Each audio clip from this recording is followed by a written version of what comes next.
ആവേശമുണർന്നാൽ ഒരു ഭവനത്തിൽ അഗ്നിമഴ പെയ്തിടും.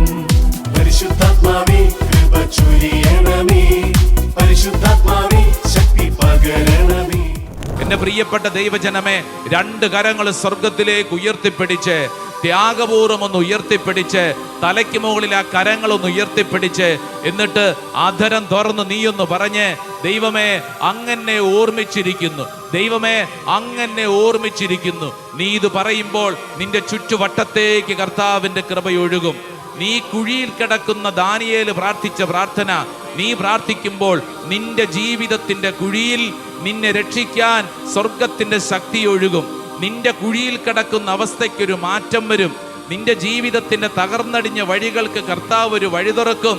ഹബക്കൂക്ക് എന്ന പ്രവാചകനെ ദൈവം അയച്ചത് അവന്റെ തലമുടിക്കുത്തിന് പിടിച്ച് അവന് പോലും അറിയാത്ത ഒരു ദേശത്തേക്ക് ആ സിംഹക്കുഴിയുടെ മുകളിൽ കൊണ്ടുവന്ന് നിർത്തി ദാനിയേലിന് അപ്പം കൊടുത്ത ഭക്ഷണം കൊടുത്ത ദൈവം നിനക്ക് വേണ്ടി ഒരു പ്രവൃത്തി ചെയ്യും. രണ്ട് കരങ്ങൾ ഉയർത്തിപ്പിടിക്കണം. ഓ ദൈവമേ, ഞാൻ വിശ്വസിക്കുന്നു. ഹബക്കൂക്കിന്റെ പ്രവചനം 1:5, ഹബക്കൂക്കിന്റെ പ്രവചനം 1:5 ഇതാ ഞാൻ വിശ്വസിച്ച് പ്രാർത്ഥിക്കുന്നു. ദൈവമേ, ദൈവമേ, ഈ നാളുകളിൽ എൻ്റെ വിശ്വാസം വർദ്ധിപ്പിക്കുന്ന ഒരടയാളം, ഒരത്ഭുതം ഞാൻ കാണും. എൻ്റെ തളർന്ന മനസ്സിനോട് ഞാൻ പറയുന്നു, ഇതാ ഒരടയാളം, ഒരത്ഭുതം ഞാൻ കാണും. വിശ്വസിക്കുക. ദൈവത്തിന്റെ ആത്മാവ് ഹബക്കൂക്കിന്റെ പ്രവചനം 1:5 ഇതാ വിശ്വസിക്കുകയാണ്. തളരരുതേ, തളരരുതേ. നിന്റെ മനസ്സിനോട് നീ പറയണം, നീ ഇന്നായിരിക്കുന്ന തളർച്ചയുടെ നടുവിൽ നീ പറയണം, നീ തളരാൻ പാടില്ല. ഓ ദൈവമേ, ഞാൻ വിശ്വസിക്കുന്നു.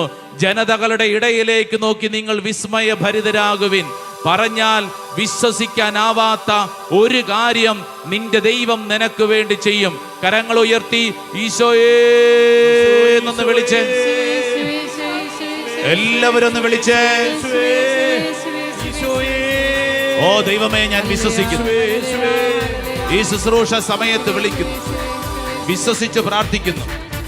എനിക്ക് വേണ്ടി ദൈവം പ്രവർത്തിക്കും. ഹബക്കൂക്കിന്റെ പ്രവചനം 1-ാം അധ്യായം 5-ാം തിരുവചനം. ജനതകളുടെ ഇടയിലേക്ക് നോക്കി നിങ്ങൾ വിസ്മയഭരിതരാകുവിൻ. പറഞ്ഞാൽ വിശ്വസിക്കാനാകാത്തൊരു കാര്യം നിങ്ങളുടെ നാളുകളിൽ ഇതാ ദൈവം ചെയ്യും. ഓരോരുത്തരും അത് ഏറ്റെടുക്കണം. യെസ്, ഈ ശുശ്രൂഷ സമയത്ത് സംഭവിക്കട്ടെ. പറഞ്ഞാൽ വിശ്വസിക്കാനാവാത്തൊരു കാര്യം കർത്താവ് ഈ മണ്ണിൽ സംഭവിക്കട്ടെ. പറഞ്ഞാൽ വിശ്വസിക്കാനാവാത്തൊരു കാര്യം ഈ മണ്ണിൽ സംഭവിക്കട്ടെ. വിശ്വസിക്കുക, ഏറ്റെടുക്കുക. Yes, the mighty power, mighty power, mighty power. ദൈവമേ, ഞാൻ വിശ്വസിക്കുന്നു, ഏറ്റെടുത്ത് പ്രാർത്ഥിക്കുന്നു. എല്ലാവരും വിശ്വസിക്കണം. ഒരിക്കൽ കൂടെ കരങ്ങൾ ഉയർത്തി ഈശോയേ, ആരാധന, ആരാധന, ആരാധന, ആരാധന, ആരാധന. യെസ്, ഒന്ന് കൈയടിച്ചേ. പറഞ്ഞാൽ വിശ്വസിക്കാനാവാത്തൊരു കാര്യം നിനക്ക് വേണ്ടി ദൈവം ചെയ്യും. അടുത്തു നിൽക്കുന്നവരോടൊന്ന് പറഞ്ഞു കൊടുത്തേ. പറഞ്ഞാൽ വിശ്വസിക്കാനാവാത്ത ഒരു കാര്യം നിനക്ക് വേണ്ടി നിന്റെ ദൈവം ചെയ്യും. പറഞ്ഞാലും വിശ്വസിക്കാത്ത ആമേൻ പ്രവൃത്തിയൊന്ന് ദൈവം ചെയ്യാൻ പോകുന്നു. കേട്ടാലും സമ്മതിക്കാത്ത പ്രവൃത്തിയൊന്ന് അവൻ ചെയ്യാൻ പോകുന്നു. ഹല്ലേലൂയാ. ഇന്ന് ഇവിടെ ഇരിപ്പുണ്ട് ഒരു ചേച്ചി. ഇന്ന് രാവിലെ പ്രാർത്ഥിക്കാൻ വന്നപ്പോൾ പറഞ്ഞൊരു കാര്യം, അച്ഛാ, കഴിഞ്ഞ 25 വർഷമായി ഞാൻ സഹിക്കുന്നു. ഈ സ്ത്രീയെ കണ്ടാൽ അറിയാം 25 വർഷമല്ല, അതിനപ്പുറമായിട്ടുണ്ട് കല്യാണം കഴിഞ്ഞിട്ട്. അപ്പൊ ഞാൻ ചോദിച്ചു, 25 വർഷം ആയുള്ളൂ കല്യാണം കഴിഞ്ഞിട്ട്? അതിനപ്പുറം ആയല്ലോ, അതിനപ്പുറമായി. പക്ഷെ അച്ഛാ, 25 വർഷമേ ആയുള്ളൂ ഞാൻ ചതിക്കപ്പെടുകയാണെന്ന് അറിഞ്ഞിട്ട്.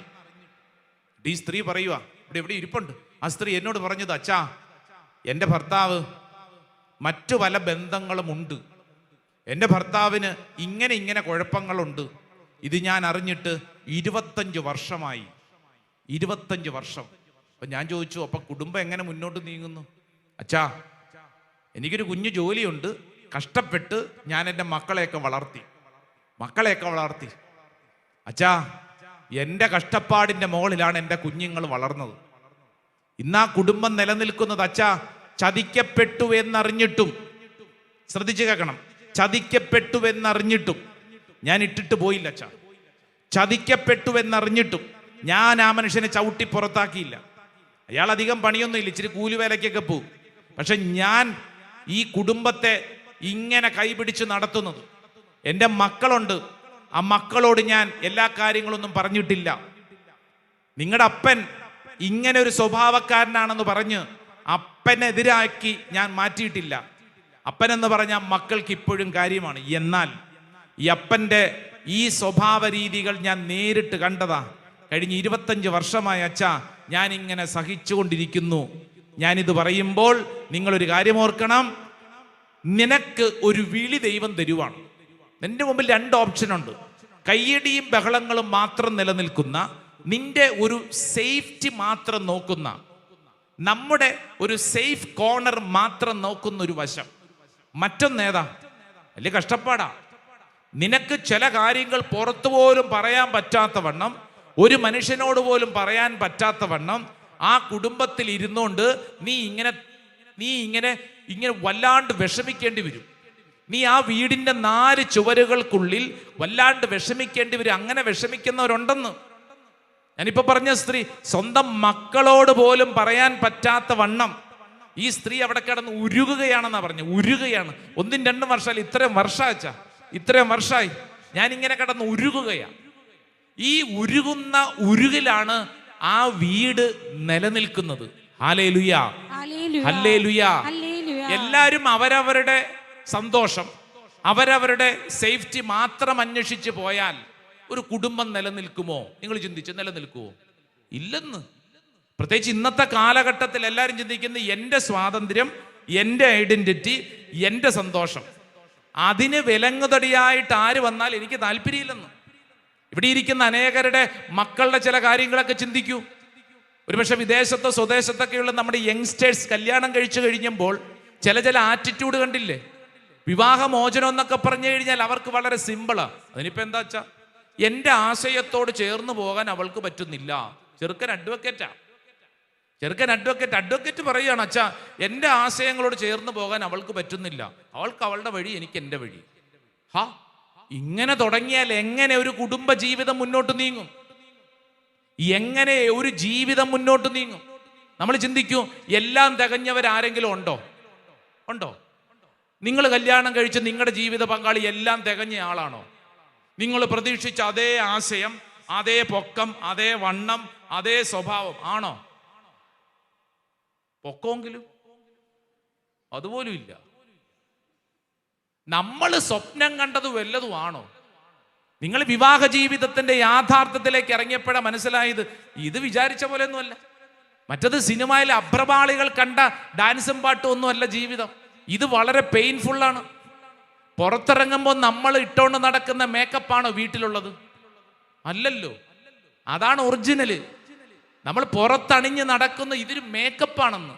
നിങ്ങൾ വീട്ടിൽ ഇരിക്കുമ്പോൾ, നിങ്ങൾ രാത്രി കിടന്നുറങ്ങുമ്പോൾ ഉടുക്കുന്ന ഡ്രസ്സാണോ നിങ്ങൾ പുറത്തിറങ്ങുമ്പോൾ ഇവിടെ ഉടുത്തോണ്ട് വന്നിരിക്കുന്നത്? ആണോ? അല്ലല്ലോ. വീട്ടിൽ നമ്മൾ നിക്കറിട്ടോണ്ട് നടക്കും, മുണ്ടെടുത്തോണ്ട് പല രൂപത്തിൽ നടക്കും, തുണി ഇല്ലാണ്ട് നടക്കും. അല്ലേ ചേട്ടാ? ഇങ്ങോട്ട് നോക്ക്. അതുപോലെ അല്ലല്ലോ ഇവിടെ. ഞാനിവിടെ ഈ ധ്യാനം, നമ്മുടെ താമസിച്ചുള്ള ധ്യാനത്തിന് 1-ാം ദിവസം ഞാൻ പറഞ്ഞു, ഇത് നമ്മുടെ വീടാണ്. നമ്മുടെ വീട്ടിലെ പോലെ നമ്മൾ ഇവിടുത്തെ എല്ലാ കാര്യങ്ങളും ക്രമീകരിക്കണം. ആളുകൾക്ക് ഭയങ്കര സന്തോഷമാണ്, സാറ് സ്വന്തം വീട് പോലെ. രാത്രിയിൽ ശുശ്രൂഷ കഴിഞ്ഞ്, അത്താഴം കഴിഞ്ഞ് ആ മോളിൽ വരാന്തേക്കൂടെ ഞാൻ വെറുതെ നടക്കുമ്പോൾ ഞാൻ നോക്കുമ്പോൾ ഒരു ചേട്ടൻ തോർത്തുമുണ്ട് മാത്രം ഉടുത്ത് കയ്യിൽ 2 സോപ്പുമായിട്ട് പോവുക. ഞാൻ ചോദിച്ചു, ഇത് എന്നാ കോലം ചേട്ടാ? ഇവിടെ എല്ലാവരും കാണും. അല്ല, അച്ഛനല്ലേ പറഞ്ഞത് വീട്ടിൽ നടക്കുന്ന പോലെ നടക്കണം, ഇത് നമ്മുടെ വീടാണെന്ന്. ഞാൻ പറഞ്ഞു, അതാണോ ഞാൻ ഉദ്ദേശിച്ചത്? അല്ല, അച്ഛനല്ലേ പറഞ്ഞു. ഞാൻ എൻ്റെ വീട്ടിൽ ഇങ്ങനെയാ, ഞാൻ എൻ്റെ വീട്ടിൽ കുളിക്കാൻ പോകുന്നൊക്കെ ഇങ്ങനെയാ. ഇങ്ങനെയാ.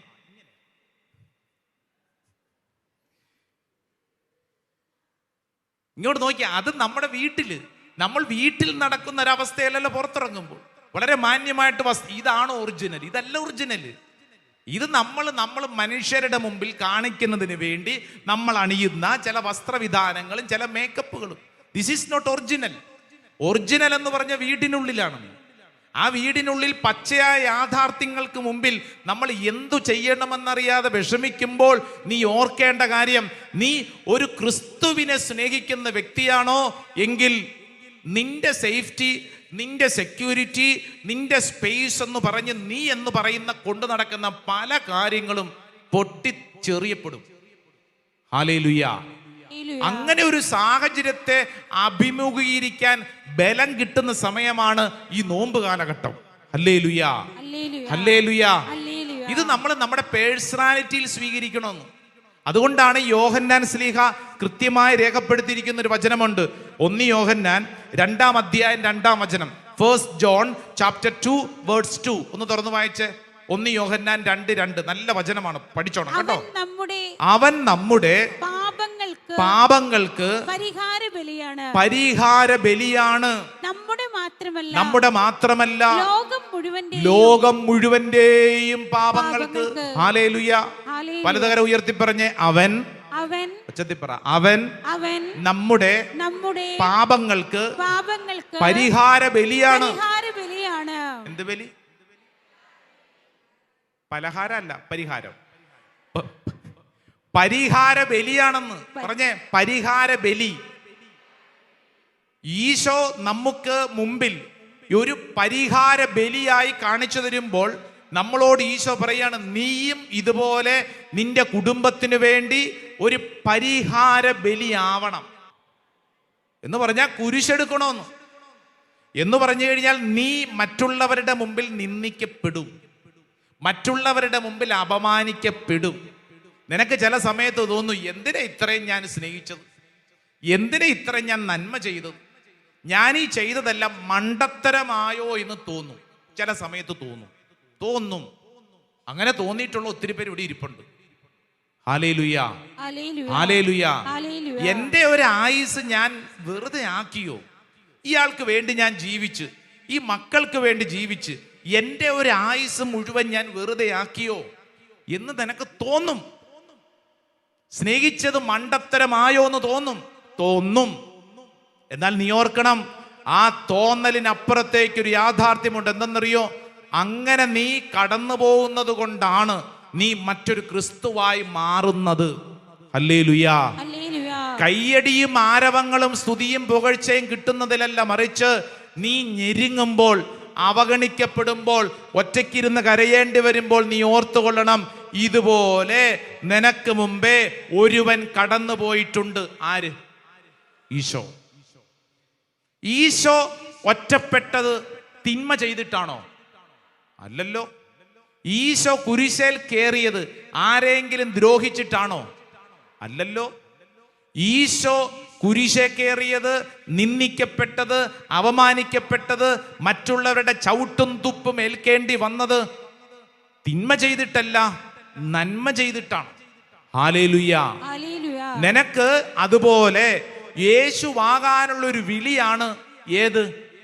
കുടുംബത്തില്, ജീവിത വഴികളിൽ മറ്റുള്ളവരുടെ മുമ്പിൽ നിന്ന് നീ കേൾക്കുന്ന നിന്ദനങ്ങളും അപമാനങ്ങളും, അത് കേൾക്കുമ്പോൾ അതിനെ ഹൃദയത്തോടെ സ്വീകരിക്കാനുള്ള ഒരു വിളി. ഇതിനെയാണ് പരിഹാരം ചെയ്യുക എന്ന് പറയണത്. പരിഹാരം ചെയ്യുക. ആ വാക്ക് പറഞ്ഞേ, പരിഹാരം ചെയ്യണം. Hallelujah, hallelujah. ഇത് എല്ലാവർക്കും കിട്ടുന്ന വിളി അല്ല. നിന്റെ വീട്ടില് ഇപ്പൊ 5 മക്കളുള്ള കുടുംബം എന്ന് വിചാരിച്ചോ, ഭാര്യയും ഭർത്താവ് 5 മക്കളും. ശ്രദ്ധിച്ചോ, ഈ 5 മക്കൾക്കും ഇതേ വിളി കിട്ടണമെന്ന് നിർബന്ധമില്ല. ഭാര്യയ്ക്കും ഭർത്താവിന് ഇത് കിട്ടണമെന്ന് നിർബന്ധമില്ല. എന്നാൽ ഇത് കിട്ടുന്ന വ്യക്തി അത് തിരിച്ചറിയുമ്പോൾ, നീ തിരിച്ചറിയും, നിന്നിലൂടെ നിന്റെ വീട്ടിൽ ചില കാര്യങ്ങൾ സംഭവിക്കും. ആമേൻ, ആമേൻ, ആമേൻ, ആമേൻ. എൻ്റെ സ്വന്തം ഇടവക പള്ളിയിൽ കുറച്ച് വർഷങ്ങൾക്ക് മുമ്പ് ഒരു പട്ടം കിട്ടുന്ന ശുശ്രൂഷ, MCB സഭയിൽപ്പെട്ട ഫാദർ റൈസൺ എന്ന് പറയുന്ന ഒരു അച്ഛൻ, പട്ടം കിട്ടുന്ന ശുശ്രൂഷ. അതിൻ്റെ നന്ദി പ്രകടന സമയത്ത് ഈ പുത്തൻ അച്ഛൻ നിന്ന് അൾത്താരെ നിന്ന് കരയുന്നു. അമ്മ ചെറുപ്പത്തിൽ മരിച്ചുപോയതാ. ഇവർ 3 ആൺമക്കള്, ഒരു സഹോദരിയുണ്ട്. 4 മക്കളെ മുമ്പിലിരിക്കുന്ന ഒരു അപ്പൻ. ഈ അച്ഛൻ അൾത്താരെ നിന്നുകൊണ്ട് പറയുക, എൻ്റെ അപ്പൻ കാരണമാണ് ഞാനൊരു വൈദികനായത്. ഞാൻ ഈ ഭൂമിയിൽ കണ്ട ഏറ്റവും വലിയ യാഥാർത്ഥ്യം എൻ്റെ അപ്പൻ്റെ സഹനമാണ്. എൻ്റെ അപ്പൻ്റെ സഹനമാണ്.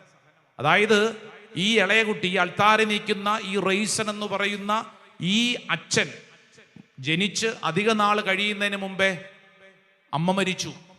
ഈ പറക്കമുറ്റാത്ത 4 കുഞ്ഞുങ്ങളെയും കൊണ്ട് ഈ അപ്പൻ മറ്റൊരു വിവാഹം കഴിക്കാതിരുന്നതിൻ്റെ കാരണം എന്നാണെന്നറിയും ഇദ്ദേഹം പറഞ്ഞത്?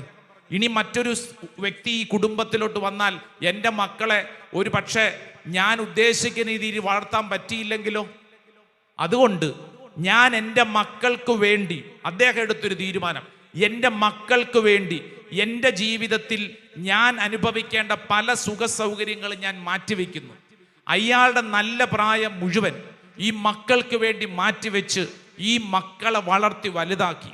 ഈ അച്ഛൻ അൾത്താരിൽ നിന്നുകൊണ്ട് പറയുക, എൻ്റെ ജീവിതത്തിൽ ഞാൻ എൻ്റെ അപ്പനെ കണ്ടിട്ടാണ് വളർന്നത്.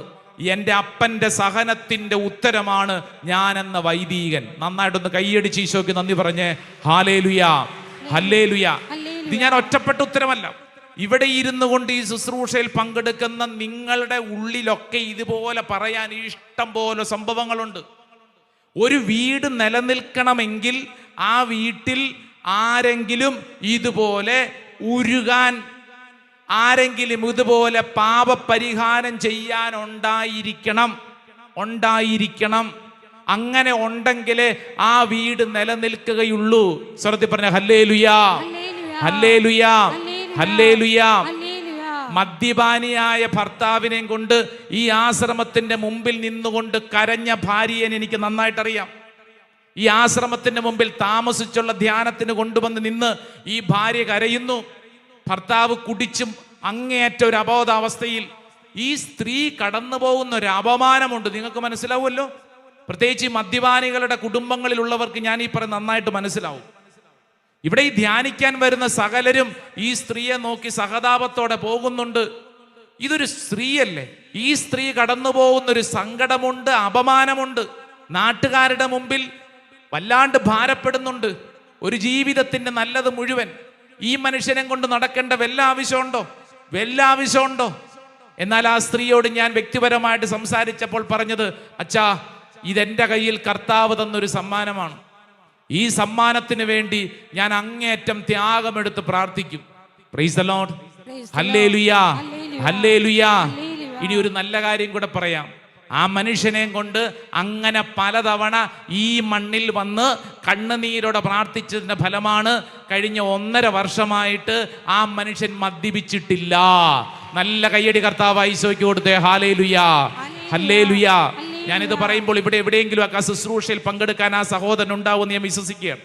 ശ്രദ്ധിച്ചേ, ഇങ്ങനെ ആരെങ്കിലും ത്യാഗമെടുത്ത് പ്രാർത്ഥിച്ചെങ്കിലേ വീട്ടിലെ കാര്യങ്ങൾ നടക്കുള്ളൂ. എല്ലാവരും അവരവരുടെ കാര്യം അന്വേഷിച്ചു പോയാൽ എന്ത് സംഭവിക്കും? എനിക്ക് എൻ്റെ കാര്യം, എൻ്റെ സന്തോഷം, എൻ്റെ ജീവിതം, എനിക്കൊരു ജീവിതമില്ല, എൻ്റെ സന്തോഷമാണ് വലുത്, നിങ്ങൾക്ക് ഇഷ്ടമുള്ള പോലെ പോ. ഇങ്ങനെ പറയാൻ തുടങ്ങിയ വീട്ടിലെ അവസ്ഥ എന്താവും? ശ്രദ്ധ പറഞ്ഞ ഹല്ലേലൂയാ, ഹല്ലേലൂയാ, ഹല്ലേലൂയാ. അല്ലേ? വല്ലാതെ ഭാരപ്പെടാൻ തുടങ്ങും.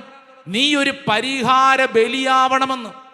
ഈശോ പരിഹാര ബലിയായതുപോലെ ഞാനും ഒരു പരിഹാര ബലിയാവണം. ലൂക്കാസ് വിശേഷം 19-ാം അധ്യായം 8-ാം തിരുവചനം വായിച്ച്. Luke chapter 19 verse 8. 19-ാം അധ്യായം 8-ാം വചനം. ലൂക്ക 19 എന്ന് പറയുമ്പോൾ തന്നെ നമുക്ക് ആളെ അറിയാം. ആരാ? സക്കേവൂസ്. ഇയാളെ കുറിച്ച് ഒരു കുഞ്ഞു വചനം എഴുതിയിട്ടുണ്ടെന്ന് വായിച്ച്. 19-ാം അധ്യായം 8-ാം വചനം വായിച്ച്. 19:8 കിട്ടിയോ? ലൂക്കാസ് വിശേഷം 19:8. കർത്താവേ, ഇതാ എൻ്റെ സ്വത്തിൽ പകുതി ഞാൻ ദരിദ്രർക്ക് കൊടുക്കുന്നു.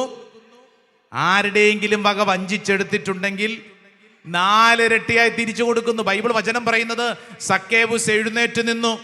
ആ കുടുംബത്തിലെ എല്ലാവരുടെയും ഒരു പ്രതിനിധിയായി ഒരു മനുഷ്യൻ ആ കുടുംബത്തിൽ എഴുന്നേറ്റ് നിന്നിട്ട് പബ്ലിക്കായിട്ടൊരു തീരുമാനമെടുത്ത്, കർത്താവേ, ദേ ഞാൻ ഇനി മുതൽ നിന്നെയാണ് സമ്പാദ്യമായിട്ട് കണക്കാക്കുന്നത്. എനിക്കിനി ഈ സമ്പാദ്യം വേണ്ട, എനിക്കിനി നിന്നെ മതി.